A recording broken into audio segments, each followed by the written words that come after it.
Shalom, shalom, peuple de Dieu, partout, Bozoabiso, partout dans le monde. C'est votre humble serviteur, le frère Jires. Comme continuité, je suis toujours avec l'évangéliste Elonga Nakatia, Elonga évangéliste Elonga TV. Mais je suis avec l'évangéliste Elonga Tome Kakolobela. Tout développer, mais comprendre. Cet passage dans 1 Corinthiens 12, on a première vexé où est-elle sur la diversité des dons de l'esprit. Nous sommes avec l'évangéliste et l'on a na parquet bokechu a fondé dans la caméra na présenté bino invité dans mokola lelo. Bonjour évangéliste. Bonjour papa Jires Mokwa. Bonne santé. Non Angola Nzambe ça va. Je sais que les émissions chrétiennes été 100% kotika yango na maboko ya Nzambe. Éternel Dieu Jésus-Christ de Nazareth, nous te bénissons parce que tu es bon. Merci pour la grâce. Merci pour l'opportunité que tu nous as accordée. Seigneur, nous voulons commencer cette émission. Voilà pourquoi nous demandons l'aide de l'Esprit de Dieu du début jusqu'à la fin. Par le nom puissant de Jésus-Christ, nous avons ainsi prié. Amen. Amen. Évangéliste Longato Mekarolobelana nous 1 Corinthiens 12. Tout me comprend. Tozolobela. 1 Corinthiens 12, tozobandango na premier verset ti kokeno na suka to comprendre makambo nyonso oyo elobeli sur les dons ba makabo ya molimo santo. Je sais que comme évangéliste oyebi déjà pasteur Joana, mais avec le fidèle bandeko bazali banda bazolanda biso to meka ko comprendre yango penda na bokebi peut-être to comprendre yango mabe na ndenge ba don ba bazo salela na kati ya ba etonga. 1 Corinthiens, chapitre 1er, 12, la première verset. 1 Corinthiens, chapitre 12, premier verset, je lis par le nom de Jésus-Christ. Pour ce qui concerne les dons spirituels, je ne vais pas, frères, que vous soyez dans l'ignorance. Alors, je vais lire la lecture, ou comment?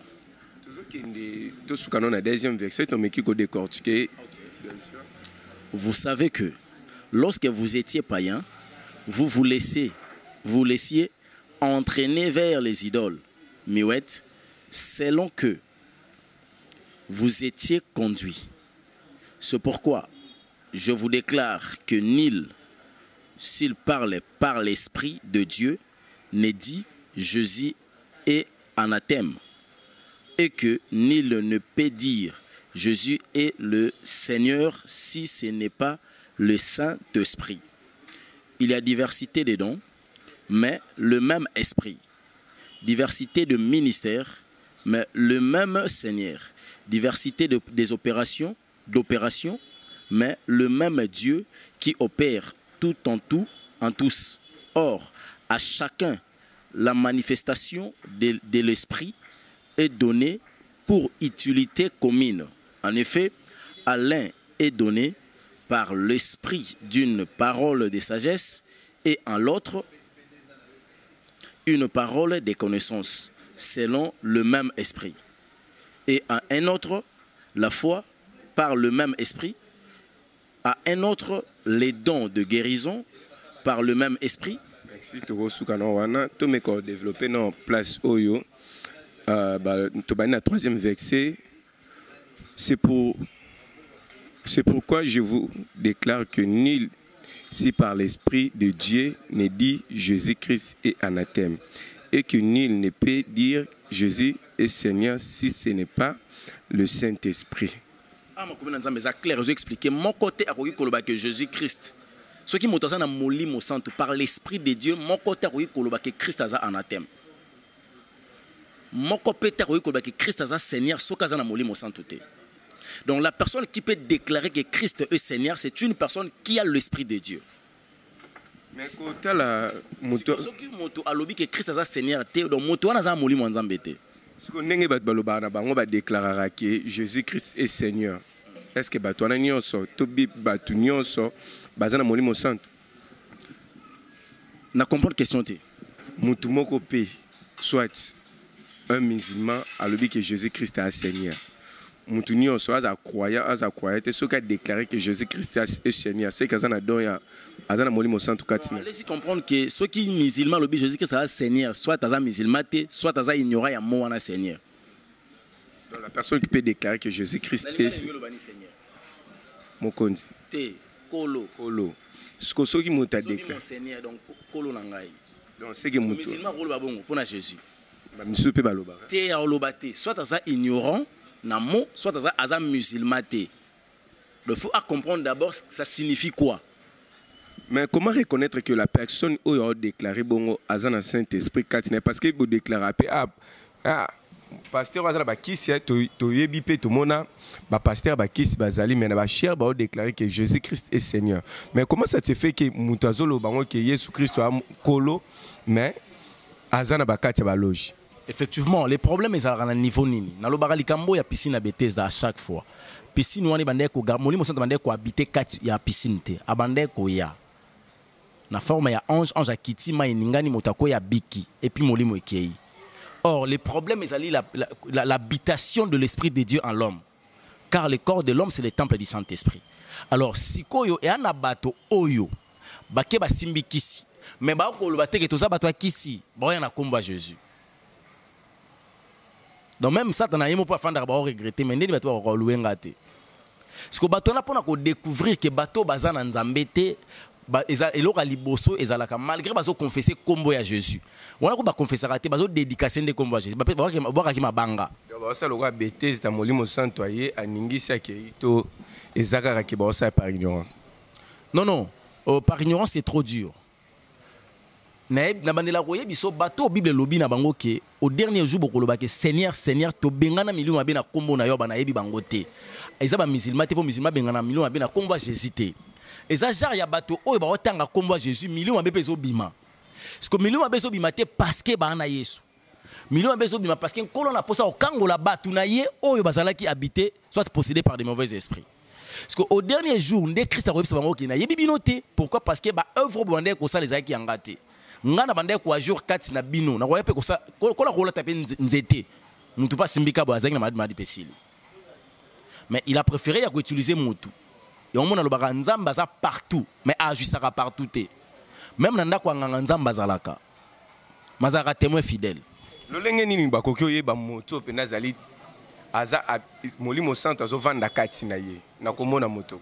La personne qui est habitée par l'Esprit de Dieu, babilembo, topé elembo ya liboso, il faut kuta bolingo.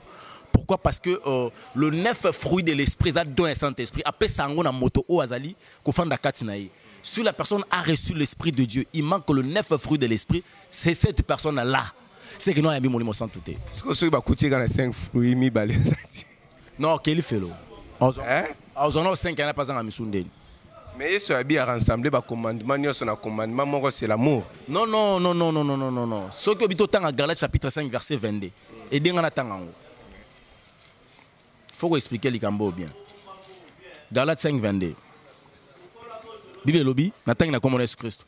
Mais le fruit de l'esprit, c'est l'amour, virgule. So otali le fruit en bas combien on a singlier. Baba mbuma te mbuma. Mbuma ya molimo, c'est l'amour. Mais va continuer la joie, la paix, la patience, la bonté, la bénignité, la fidélité, la douceur, la tempérance. Et ça le cola lilala. Na kata ya fruit ya lilala. Mbuma monsieur za na kati. Vous comprenez? Donc, si la personne a habité na bolingo, katinaye, so bolingo za ko habité katinayo, d'office, eza la vraie amour. Oh, Christ a zoé bisabiso. Que tu aimeras ton Dieu de tout ton cœur, de toute ton âme et de toute ta force. Et tu aimeras ton prochain comme toi-même.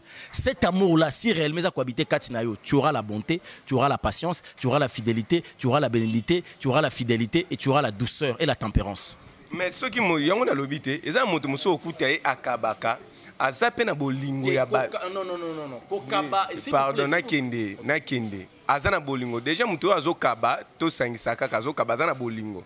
Alors hospitalité, mais et pas naie tempérance exacte, mais or regrouper ba critères wana nyonso lo ezangi eka keza fruit moko. Est-ce que moto wana azana Molimo Santo te kati na ye? Azana fruit te. Molimo Santo akoki jamais ko faire attribuer, akoki jamais ko faire attribuer ba fruit incomplet kati na yo. Donc, problème est zanini. Dans l'homme, il y a le caractère et les comportements. Vous savez, kokabeza éducation. Oui, kokabeza éducation. Ngas na mona bana muta kabarate. Fimbo fimbo tsa koma okaba. Tsa koma okaba. Mes enfants ba nangai nandako. Ezalaka soki moko asimbelo ka pimeli mususu. Omona oba pimeli ayembango. Ayo fundaye. Papa, tu avais dit quoi? L'enfant de Dieu partage, non? Oui, l'enfant de Dieu partage. Eh, toi, partagez.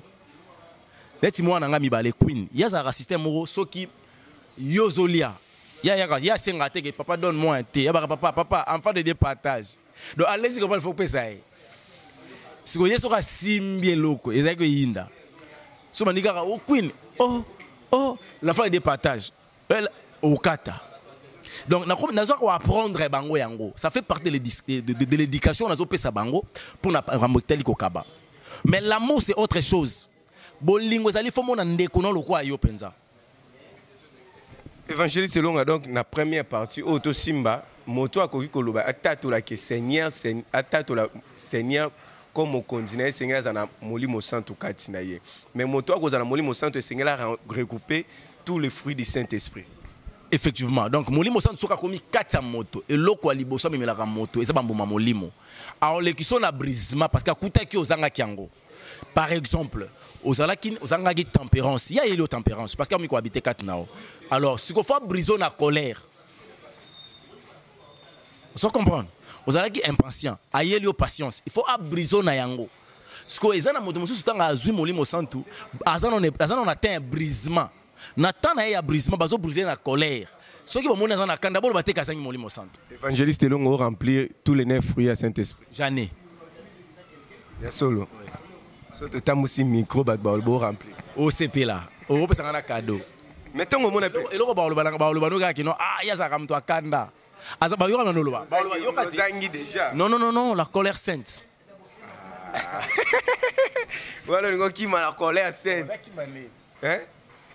Mon sangi déjà été ko ganga za ba pasteur msusu likolo etumbelo azote ya me abengani mutu na kati etonga bazali. Bongo sanctuer ça péché, faut sanctionner. Non, c'est pas un péché. Pourquoi bino basala nzambe bolinga mema makambu nyoso na le contre so abi oza moto akanda yo lobite kanda ni obite lo bakanda ni Sainte colère. Colère sainte. Ce que ça moto akanda kuna we bise kaka ke yo za mutakanda mais ce que comme pas pasteur au colère sainte. Pour la nini différence wana. Non.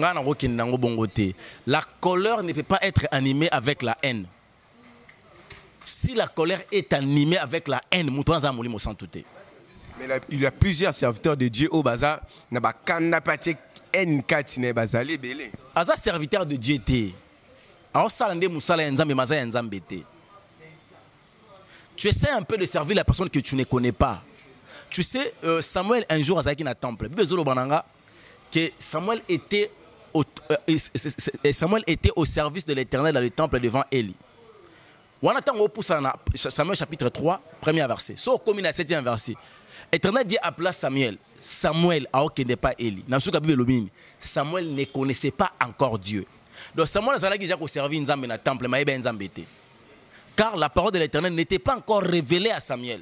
Donc il a fallu que la parole de l'Éternel se révèle à Samuel pour Samuel à comprendre qui est Dieu. Na servaka nani moto ango azalaka ndenge nini basalelaka epe ndenge nini. Quelles sont mes limites? Quels sont le principe ya moto oyo pour respecter les interdits et le permis? Parce que toi na bato oyo ba bongo. Moi je connais soi-disant un serviteur. Il y a betara ba fidèle ba mbata. Pour ce qu'a commis, il faut bofukama. Faut boter ma pasteur alinga kota. On est à aventure. Aventure. Ils ont orgueil, ils ont mutu na makolo. On a orgueil babi basali ensemble ba mériter double honneur. Ben belo ba mana ba église belé le serviteur de Dieu. Bon mais to kina ba église belé ba katina no adoration bozila mosala nzamba alinga kota. Botelema papa alinga kota dadi azokota. Basala nzambe ba mériter double honneur. To telema to beta maboko. Parce qu'on portait Christ katina. Et ça que ça déjà qui no dadi wana zana impoli. Asa d'abord impoli, impolitesse n'est bandé envers Nzambe. Comment ba église ezalaka motonio se fois parler kaka langue. quand on est église ya moto wana o wana nda sala comment on peut s'appeler tout court à parler la langue et ça m'a nzambe te parce que on a mon église moi en victoire bon peut ça tout court à parler la langue sikoyo maman absolument boya zo sala tono sala bango peut-être à l'époque cette maman là azo sambela kuna yena mobali nae baboti moi bonga moi si shekina et au sala ke moi na sikoyo azaki bébé ba oti court à parler la langue sikoyo nde bazozonga be faut pas ça l'exercice nzela nzela ba komi na ndaku boye maman ponge sali fatigue alali papa pe afandaki aotanga bible aotanga bakaye na ya parler la langue a répéter so balobaka ba yeka mama na bango balobaka wana à un moment moi na lamuka banzolela parce que papa faka la musa maman na parler la langue abengi vena Elvira mère à la moki yeka mama à la supra yeko atuni aya na mission baba na oswana pardon papa so maman Melissa moi na parler la langue au monde ba ventir est-ce ba yeko lisi bango tala molimo sans tout cas kanda ko pesa oli kabo wana po oloba en langue parler en langue et prier en langue c'est différent. Si la personne parle en langue, il faudrait qu'il y ait un interprète. Si on donne une interprétation de la langue, peut se motonyo sauter. Ce qui motozali ko prier en langue, ça signifie son intelligence et qu'on a stérile. Même yemo mambazolo ba yebate. Parce que yo comme na niveau zo yebisanga makambo na melisa moi na libérer la parler langue, parce que moi on a comprendre yete. Évangéliste Elonga, est-ce que penado y a interprétation de la langue existe? Oui. Au kutana na ope. Bon, oui, une fois d'intercession, quand j'étais encore dans une église, je demandais qu'au travailler. Ce que c'est rappelé qui te le gars on peut kutana na ote. Tinanga bana kutana na ote mais na yoka ba kutana na ngo. Nanga exemple la recteur na ngai. Azalaki américain. Ce que ça dit que kuna na États-Unis. Mundela zote ya bango. Mundela na tikalo ya Afrique te. Ba si mate bandi ko sambela. Mundela komi ko prier na kiyombe. Ya yoka kiyombe. Il y a le nakata parler la langue la langue des anges et la langue des hommes. Ngane na bu anglais na bika I love you. Mais écoute na intercession une fois une sœur a prophétisé ibi anglais ta bondo a prophétiser en anglais ngana yoka. Elekelanga moko elekelanga azo grâce wana. Et ça lebanga une fois. Évangéliste Elonga to mais qu'on comprendre si ka wana parler à langue au bien ça a deux sortes parler la langue. Un c'est pour parler en langue des hommes, on a parlé la langue des anges. Donc, ils ont parlé la langue, ceux qui m'ont parlé la langue. Alors, on monoko oyo, yemoka yebi monoko angote. Mais mutu muso a la capacité de yoka yango. Loko le kité la ki ba école na Pentecôte, on a parlé la langue yani. On est là qui siko yo pena ya ba ange. Donc, moto intelligence n'est comme stérile. Intelligence comme stérile. Donc, tant bango bazolo même bango wa ima bazolo baté. Or bio lobi na biso ceux qui m'ont dit ko prier en langue, aza ko s'édifier yemoko. Toujours, donc, mon lit, on a une communication avec l'Esprit de Dieu. Là, on peut interpréter ça? Non. On est en interprétation. On comprendre si parce que quand on parlait. On a expliqué que sur parler à langue et prier en langue. Donc, où est-ce parler à langue des anges ou on a quoi interpréter? Ils ont interprété. Parce que moto kutaza koloba yango ayebite aoloba nini yemo pa yebite ka oloba. Tant mususu biso tozo kazoloba bi ye kama makende kuna zonga a onde ya nazuki par exemple. Mais en réalité, ils ont un droit de rassure sur Yembanae. Et pas en train de mais où est Zalaka parler en langue, il y a la langue qui Congo qui soit parce que na kutana pe na muto sambe la bandi ko parler la langue comme le dialecte ya bambo kebe. J'ai une fille à moi au sein de l'église. Ceux qui priaient les bandits, a bandi ko parler la langue qui est espagnol. Donc tu n'as pas comprendre si ka wana tu as parler la langue des anges na o ba osenga ba interpréter ezali oyo il y a un dialecte ou bien une langue misusu. La Bible nous dit, si la personne parle en langue, il faudrait qu'il y ait un interprète. Ce qui interprète à zate à ses terres. Ce qui moto azali ko prier en langue, son intelligence est stérile. Parce que azako se communiquer nous même yemo yebité. Quand l'intelligence est stérile, ils ont un niveau ya âme. Mais quand on parlait tolobela parler la langue, il y a ba ange, il y a ba ange. Mais beaucoup senga pe ba interpréter les binon parce que bino boyoka. OK, na moni peut-être so comprendre gatena c'est parce que na question mona oya wana. Quand la personne parle en langue pendant la prière, à part la cas plus en fait au lieu de tout en parler, il prie en langue des anges. Il prie en langue des anges. Wana interprète azate. Mais quand la personne parle en langue pendant la prière, la langue des hommes est en ningini. Nde naza awa na bandi ko parler en langue ta musuna kibunda. Yebisangai. na ki chinois siko soki chinois zawana chinois koyoka ngai komila ngai siko nga naza awa parler à langue des anges pendant que muto lo bango na prière commune boye bino nyonso bozawana ya parler langue ya ba ange okoko senga pe par prière ba aider bino na interprétation panza parce que na kutana na église muto parler langue prière muto bano parler langue ali bosengi interprétation ba pesa bino interprétation muto ngai nzambe na lobi boye. Non, il y a wana siko bosali confusion peut-être soit bosali erreur ba mot interprétation te to sengi na nzambe to na poso comprendre makamuni lozolo ba nzela ndeko oyo changer langue car les mêmes personnes wana pardon la même personne wana abandaki koloba tant mususu roka mama soki nini pouf comme mila lingala ce que to comprendre ah message za boy wana ezali te ke kolo ba interpréter kola changer langue pour passer message et ça les marre. Merci évangéliste elonga côté wana bena to soli yango malamu pe sungi bato suka kina 6 diversité des opérations to les cas qui wana yango déjà to lobeli to meka comprendre lobi kaka ke nyonso wana banana 3e verset tina 6e verset yango ndezo sangisa ezo sala biso kaka yango nde nzoto corps de Christ. Dans la kati etonga ya Yesu foto kuta biloko wana nyonso tolobeli pe ke moto moko ta ko porter ba casquette nyonso wana ye moko totalisa ki pezana ba etonga oyo kuta e bandisi ka pasteur azaka ka ye moko est-ce que ko porter ba casquette wana nyonso loba ke ezalité yango to komi na 7. Or chacun la manifestation des esprits est donnée pour utilité commune. Okay.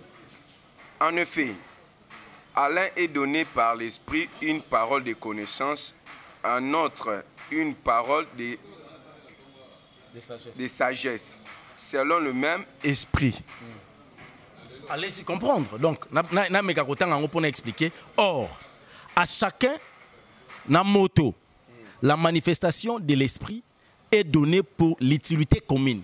Donc, quand la moto na moto apesiye likabo, pour esunga biso nyoso. Vous comprenez? Ensemble, yonga yeye, mais likabo yoza ngonga na ngote. Parce que musala ya likabo nona yanga za po esunga biso. Yango moni apesi exemple abalobi. En effet, Alain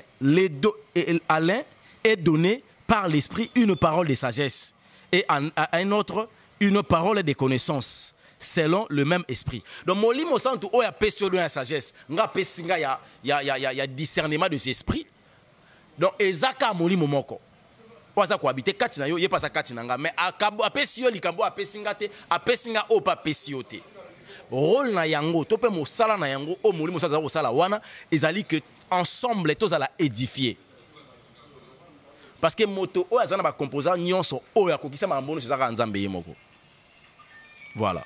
Tout souhaiter to kina 8 9e verset en autre la foi par le même esprit en autre le don de guérison par le même esprit. Yebisanga muto aleka Abraham na foi nani? Na mokili na aleka Abraham na foi. Moi so tanga makila. Aleka Abraham na foi.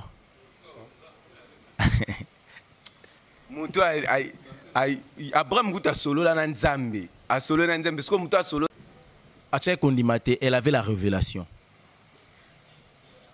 Que moto oyo esenga tena le kaliboso esenga ta simbanga ngade so na simbi na obika. Cette révélation est pour ça qui a mettre kondimanae en application. Pourquoi to benga kondimate pour évangéliste? Pourquoi to benga azana kondi sa foi yo tuninga motuna nani alekaki Abraham na kondimana bi moi sa kotanga makila parce que Abraham pona bima na ndako batata na bango bande déjà ko swana nzambe. Parce que moi si wana atiaki kondimana ye que ceux qui na simbe lamba yoka Yesu amona makambu Yesu asala parce que tant yoki que Jésus dans Nazareth azo le kabi chance asukango ceux qui na simbi na biki comme si ko promesa nini la révélation ne batamaki wapi aota la foule au bato baza na ndenge naza et puis naza mwasi donc il faut na lukana bunda na kotawa ceux qui na simbi kaka ngana ibike na obika.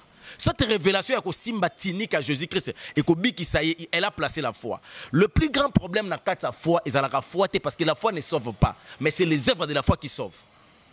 Abraham a été justifié et non par la foi mais par les œuvres de la foi. Moi ça n'a jamais mis ça là. Le père par la foi c'est Abraham. Ngana yo tokso za chrétien ngana to koma ba Yuda. Par la foi, na yebisaka yo que likambu ya père spirituel.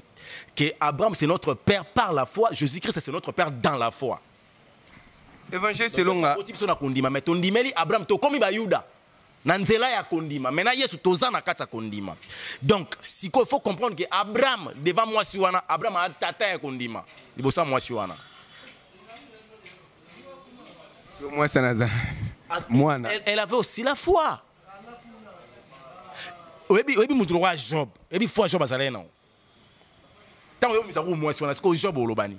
Persécution les qui senti pendant que tout est qui est. Parce que Job a salé la application à verset biblique moi dans la nouvelle alliance. C'est lui qui aimera son fils plus que moi, il n'est pas digne de moi. Parce que bana Job tant ba kufi.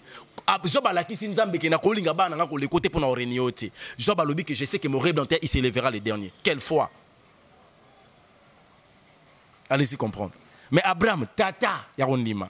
Mais les Cambodgiens banana kutana na mosala nzambe moi abi soki Satan a simbe moi si Job peut-être Job alinga tout kanzambe. Job kuta benga moi c'est une femme insensée. Est-ce que Job a quoi ko tout kanzambe pour na femme insensée? On assure. Abi moli moi Job n'est qui moi sine. Non, c'est faux. Bon, peut-être c'est sa connaissance, faut na respecter penser à mutu. Merci évangéliste longa tozoko bana comme na 9e vexé. Et l'homme n'a pas été créé à cause de la femme. Et, pardon, 12. Tout le cas 9e, tout le 10e verset. Un autre le don d'opérer de miracles. Un autre la prophétie. Un autre le discernement des esprits. Un autre la diversité de la langue. Un autre l'interprétation des langues. Tout me kakovana na aussi kawana diversité des esprits. Non. Dis c'est le Bible. À un autre, les dons d'opérer de miracles. À cause ça la dikamo. Et ça likabo. À un autre, la prophétie. Kosakola. Comme un don. À un autre, le discernement des esprits. À koye bako comprendre milimo. Kososola ba milimo. Que moto oyo makambazo sa za molimo nzambe te. Où est molimo nzambe? Moi ça qui kokamba molimo ya nini wa banki osakola pona ba pierre. Voilà.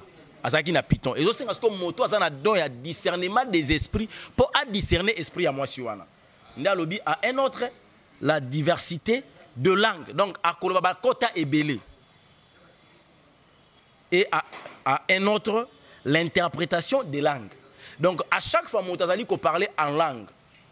Langue non son motana à parler ango to a rozanango na moment où azana kata présence nzambe moto muso azana ana likabo oyoka. Évangéliste longa tika to vana non siko ça peut arriver dans une église moto moko chaque dimanche ye molimo ezwaka ye kaka akweya kakaka ye chaque dimanche fo molimo simba ye kaka kweya ezalaka pe na trouva ango un peu compliqué. Ye chaque dimanche kaka ye fo akweya kaka so molimo ekiti ye kaka fo akweya. Et cause à la possible, soit elle sera très disponible. Soit elle se disposera trop. Probabilité ça on a molimo santo à la katinae. Mais au moins, et c'est un raté un culte pour tous voir un message. Ce qui penza ça na molimo ya bitaka katinae. Donc même nanda kuna ko y a pas eu message à pesibiso avant même culte. Il y a des serviteurs de Dieu pour na ba mona manifestation à molimo santo na kati église. Est-ce que c'est ngaka ba kuya to molimo santo pa kokoye tonge vena na kimia? Non. Et dingwa ko isaka bato, ezaka manifestation Saint-Esprit. Et dingwa ko isaka bato. Bato ko kweya eza bato ko bikate. La présence de l'Esprit de Dieu ezalaka manifester kaka na ba fruit de l'Esprit d'abord. Moto pas comprendre que moto aza molimo santo et senga ti bon soit déjà bobengaka onction. Non. C'est d'abord l'amour. Soki moto azanga ba molimo akoko timba kisa ko isa bato. Tout le monde qui a un mouchoir, soit le mouchoir, mouchoir est quoi ici bateau. Mugolo yemo quoi ici mouchoir, balou ba pesi yemo ba quoi. Si vous voyez les gars qui ont mouchoir à ma case. Si quoi yongouye quoi cause na mouchoir par rapport à moto. Mais nous sommes aussi la sanctifier puis la ngouya la carte. Attention, le corps de l'homme c'est le temple du Saint-Esprit. Tout le monde va passer sous veste na ya bois qui boit pas quoi. Et ça c'est comme Rambo ça qui va donner c'est pas que ça la confession religieuse d'abord. Autant on va veste comme on quoi ça va tomber belé. Et là on va donner la confession religieuse au yo mona ko ba do kamba ba kamba. Tant on va avec quelqu'un ça va beta veste ba tomber quoi. Oh où tu vas? Quand c'est lit et banda ton li atiki la ke Élysée Mantone. Ah papa. To confondra ba mission té. Au monde ni kambo ezalaka ba otia mafuta na nini na liseke boyna boy David bachaka mafuta na liseke pour na onction royale eza onction prophétique té ni onction ya sacrificature mais au monde ba to ya kotia moto na onction prophétique ba to tia moto na liseke confusion des choses eza rapport ani kasi bino ba évangéliste bo porter onction ni royale non président Fatia reporter ce qu'on na tout ni boye biso ba serviteur de Dieu ba prophète ba évangéliste ba pasteur bo porter onction on a des onctions qui est aussi il y a sacrificateur étant ba sacrificateur et onction prophétique mais si ko so ba évangéliste de longa ba tieye lycée qui mabeza parce que vous avez onction on les onction royale yango moni Christ ba benga fils de ba betika benga fils d'Abraham té ba benga Christ fils de David parce que azalaki na lignée davidique. Parce que Christ étant le roi des rois, il fallait pas parler sur le roi. Abraham, mais Josie, fils de David. Et ça, il y a onction. Ce qui est la confusion au sein de l'église, les papa. Donc, les cambo, ils apprennent à grâce. Sauf que nous définir grâce sur le plan de révélation et zapété. Grâce sur le plan révélation et anine évangéliste. Merci, tous en quatre sujet na biso kaka otolo bela sur badon. Il y a esprit, tous en quatre badon esprit. Tolo bela ki bato ba ko ya ka med fo na kati ya etonga. Okoya chaque dimanche yese wana kaka bo remarquer ko ya kaka. Ye molimo ezwaka kaka kolobi eza parce que peut-être ko za disposer tolo bela pe ba sali ya nzambe oyo bazalaka. Pour na senti manifestation ya molimo santo pena mukolana molimo akiti na église faut batu ba kweya emsu so église mombe kwei ya monike molimo nzambe ezalaki na kati etonga kasi na monete makambo wana yango na lobaka lelo église ezana batu ebele balingi ko apparaître sans être. Or dans l'œuvre de l'Éternel, il faut pas apparaître sans être. Tant ozo luko apparaître ou luko impressionner batu. Tant ozo luko impressionner batu, ozo ya ko persuader batu na niveau ya âme. Or l'âme c'est pas un problème, mais c'est l'esprit. Parce que logo aneza batu na erreur eza ba pasteur tout eza ba fidèle ne bazana posa ba mona pasteur na bonga za na nguya faut ba koya ba pasteur te ba passe-temps pasteur akoko te na erreur wana te passe-temps ba lekisa batu air obinu kanza ba pasteur parce que nous sommes infiltrés. 1 Jean chapitre 1er 1 Jean chapitre 2 à partir du 19e verset Christ a lobé libiswango. Est-ce que vous infiltrez ça problème? Bongo lelo sikoyo otu nanga makambo par exemple ndeko nanga ya collègue pasteur Mobo otu nango sango otu nango mwalim kasi ngana tuni motuna ko infiltrer est-ce que ça problème? Et ça problème parce que la persécution de l'église doit commencer au sein de l'église. Kasi yesu moi ebotika to sikani ivre na bleko lesika mo yango moni lelo ezobimati ngola soye moko akoya ko pindola. Nous sommes arrivés à la fin de notre émission pour aujourd'hui. Parquet Bokechu pour aujourd'hui Tosuki Awa panda na nyonso tolobeli kobana na première verset ti na 10e motosuki pona lelo nini okoki osende pona to kitana émission na somokola. Ce que je peux dire est ça que faut te reconnaître une chose que moto moko tenda ko posséder ba don nyonso makabo nyonso non c'est faux.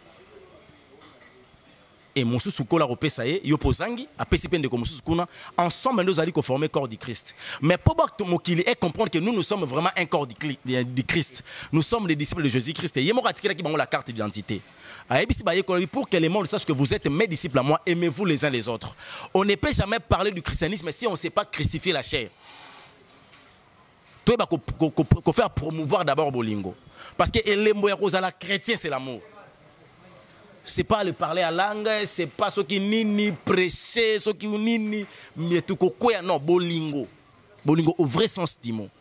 Vous comprenez? Alors comment expliquer au monde lelo na église, ya lelo ba biso wana ba toto biso toto ta mona komba Christ. Mutazali azali yende bolingo. Tota mona komoni metoza na tribunal contre l'autre. Tota mwana kombo na biso bato to bibenga ba chrétien wana to tchela ni poison. Molo tatika lokota ba boîte de nuit hein, en nos poison après. Oye sangani. Tu ne peux pas c'est yo zokota. Ah. Donc l'ingolo baké pondé na zabo poso ba ni ba empoisonner ba ko empoisonner ka na sika na zalaka. Na kati église. Vous comprenez? Donc, ma bé ezo kota kati na biso, ozo mona pasteur azote alobi ke photo zala na ozo exemple habito za na bolingolo kwa ba fumeur. Ba fumeur ba roza la cigarette moko 12 minoko. Mais kako expliquer ngai comment expliquer pasteur o azali chrétien azo so exemple ya bolingo pa mupagano. Mais Bible la nature vous enseigne-t-elle pas? Bongo sikoyo mupagano nani sikoyo ko apprendre bolingo. Kasi nature enseigner biso bolingo ba fumeur. Pas de sens. Biso ne faut te prêcher bolingo bango ba zo exemple na biso. Biso ko exemple na bangote. Donc allez-y comprendre que église ou on a problème à liboso bolingo ezate. Nature enseigner bino. Le quoi bino bolingo ezate nature enseigner bino ke bolingo za na bolingo. Baza na bolingo destruction. Balinga na pona ko komi boma. Pona osungate. Non yebisaka bandeko ke Jésus na liwa moko ya avant.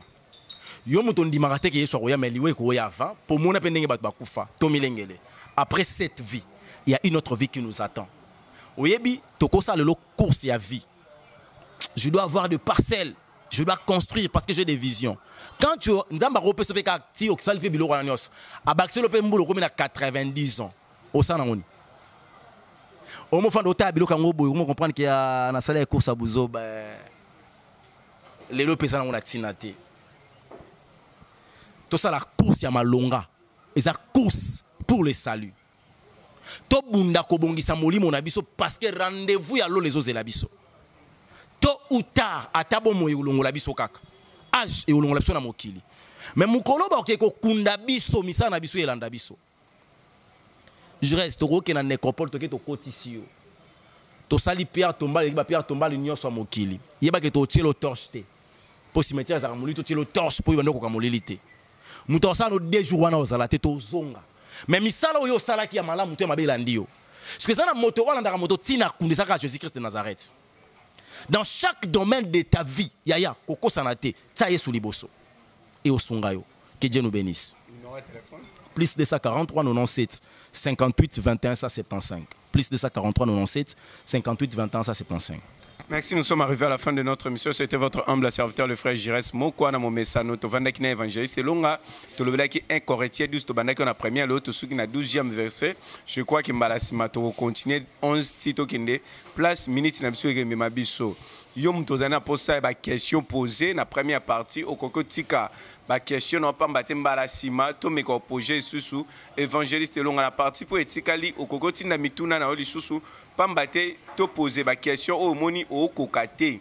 Tinda to poser tu peux aussi commenter to kotanga ba commentaire na biso soko za posa ko tinda mituna na yo au benginga na plus 243 89 14 59 314 plus 243 14 59 314. Ceux qui collent sur Massia à Bombi Paba Télébiso, Tokutani Mbala Yassima. Ciao.